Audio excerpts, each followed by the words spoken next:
Ladies and gentlemen, welcome back to part 2 of Yours Now, where we're jumping right into music and movies. What do you got for me this week, Jim? Well, Kev, what I got here is just small stuff, nothing really big. I want to give you some updates. I did go out and buy the new Creed album. Listen to it. I thought it was a bag of asses, so what did you think? I was excited about it, because it sounded like it would be a little I figured it was going to be a piece of motherfucking ass shit. Well, and what's your take on it? We were both wrong. Really? Both of us. Because I'll say this. It was not a bag of asses. It is a solid, decent album. But it is a true Creed album. If you like Creed, you'll like this album. They have a couple songs on there that are a little heavier than normal, which got my attention. Yeah, that's cool. But for cool. the most part, you're just basically hearing Creed. So it's typical Scott stuff. Yeah, they didn't change nothing. I mean, if you like Creed, you'll like the album. It's a decent album. Not horrible, but not good. You know what? While we're on the topic of movies, or music rather, I would like to bring up Cage the Elephant. Or Cage the Elephant, whatever the hell it is. Okay. Have you heard them? No, never heard of them. What a fucking fantastic band. Is this a local band or? No, this is played on the Bone and stuff like that. I don't know if all the radio stations are playing it, but I've heard 2 songs off this new album, their debut album, and I gotta say, from what I've heard, they are fucking rocking. You know the name of the songs? No. All right. Well, keep your ears and eyes open for what? Cage the Elephant, or Cage the Elephant, whatever the hell it is. Excellent fucking band. I have to go as far as to say they broke a mold. I am going to by far say that they are not a cookie cutter band. They're just a rockin' rock band. I'm going to have to check this out. Not heavy, not light, just a kick-ass rock band. With that in mind, Kev, I actually wrote, it's funny you said that, because I wrote down 3 new bands that I kind of got my attention. Okay, what do you got? You've probably heard of these guys, Saving Abel. Yes. Great band. Ooh! Their debut album. I hate to interrupt you, but there's a band I want to mention, and I gotta see. Maybe you have mentioned it before. All right, go ahead. You may no. I'm gonna wait to see what 3 bands you got besides Saving Abel. What the other 2 are, but I gotta bring this one up. Saving Abel. Saving Abel. Going down on me in between the sheets. That song. Yes, and the song Drowning Face Down. I'm down with them. They're huge. They're doing real well for a debut album. Burn Halo is the second one. I don't know if you ever heard of them. The one song I heard on the radio, DHA plays it, Dirty Little Girl. It's a pretty cool rock song. If I heard it, I don't recognize it. Well, I'm telling you, I heard the song. Go check them out. Burn Halo. Check them out. Dirty Little Girl. Great song. The other one, Pop Evil. I've heard them. The song that really got my attention is 100 and 155. Did you ever hear that song? I think I have.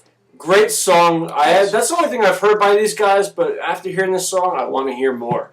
So those are 3 bands to look out for. Saving Abel, Burning Halo, and Pop Evil. Check them out. Keep in mind, Cage the Elephant. And Cage the Elephant. Now, the band I want to bring up to you, and I really would like to hear your take on this, and I hope I pronounce it right, Kings of Leon. Yes! We were discussing this. Yes, we because I, for one, am having a hard time with this, because everybody seems to have a hard time classifying them. What genre of music are these guys? This is the first band I've ever heard that is on something like The Bone, where it plays rock and metal, and something like Z100, which plays nothing but like Britney Spears and shit. Yeah. You know? Yeah. Like, people don't know how to classify these guys. And you know what? I'm a fan. I'm a downright hardcore fan. I am going to buy this album. That is a feat. I'm buying this album. You know? I think... genius. Yeah, they're absolute fucking geniuses. Even if everything that I haven't heard sucked, they deserve a piece of my money. Absolutely. Because they have definitely broke the bar here. I think this is a band that could end up definitely in the Rock and Roll Hall of Fame. Absolutely. I think they've done some amazing shit here. That's all I got to really say about it, but I just want to hear your take on it. Yeah, I agree. Real quick, before we go into movies, I want to say one more thing about music. Saliva. I used to be a big fan of Saliva, and they kind of stuck it to me like 3 Days Grace did with their new album. Diablos America is the name of the new album. Yeah, it's got tracks like Southern Girl on it. Every album that comes out with Saliva, it sounds like they're confused. They don't know where to go. They changed their sound. It's like they just can't grasp hold of who they are as a band. You know, to me, their second album was the greatest. You know, the song "Always" on there. That whole album was incredible. The third album was it was still pretty good. The first album, they didn't care for it. They were still trying to grab their notch. Second, third album, pretty good, and then they come out with this piece of crap. So, 4 thick fingers up the ass for Saliva for me. I can't give any fingers up the ass right now. I really don't know enough about it.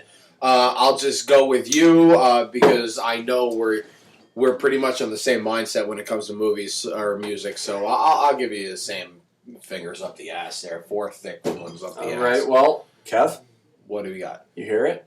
Do you hear the sound? Ladies and gentlemen, it is that time of the week. Do you hear it, Kev? There it is, Jim. There it is. There it is. What is that, Jim? What is the beer of the week? All right. What do we got on the board this week? Ladies and gentlemen, another Leonkugel. Another Leonkugel product which we have talked about and boasted. We have, many of times. We have found, for the fans? For the fans. What is this one called, Jim? It is called Fireside Nut Brown. Kev, bottle opener, please. Jim, for you. Along with the drum roll. Drum roll. Now pop this bad boy. And since it was mentioned on several comments that you have never tasted, I don't go first. Allow me, Jim. Ladies and gentlemen, do the honors and let me know how Fireside Nut Brown Leonkugels is. Hit it up. Not much of a set. No.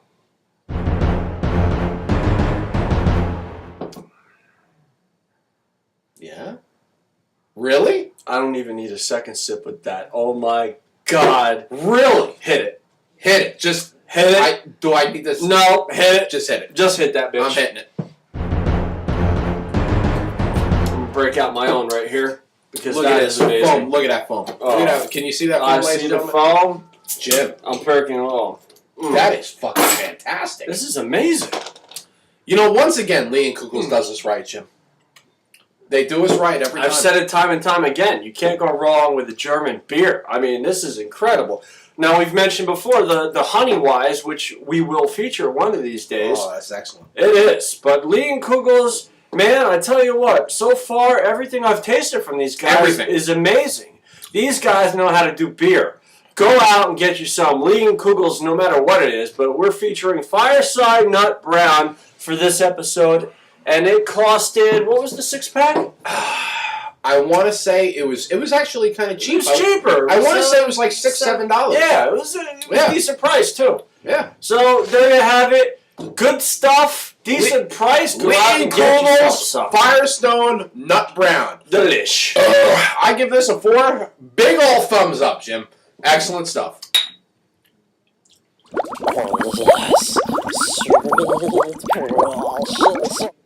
Absolutely. Oh, man, it's that good. Oh, you got it. You got a foamer yourself? Oh, she's a foamer. Oh, she's talking back to you. Oh, gotta all right. Put her in line. I hear you. Do we have any more to say about Leonkugels? I mean, god damn. Do they just keep on providing, huh, Jim? You know, there's very few beer companies out there where you can really just depend on them. You know Sam, they've done us right time and time again. Leonkugels, so far Fisher has done us right. Fisher, the blonde was a little rough on my stomach, but it went down all right. I didn't come up so good. I didn't have a problem with the blonde. I'm sure on behind the scenes the folks will see what I'm talking about when they see me vomiting outside your door. Yes, because I did catch him on film vomiting outside. It was a very good, proud moment in my filming career. It wasn't the proudest moment in my life, but you take some.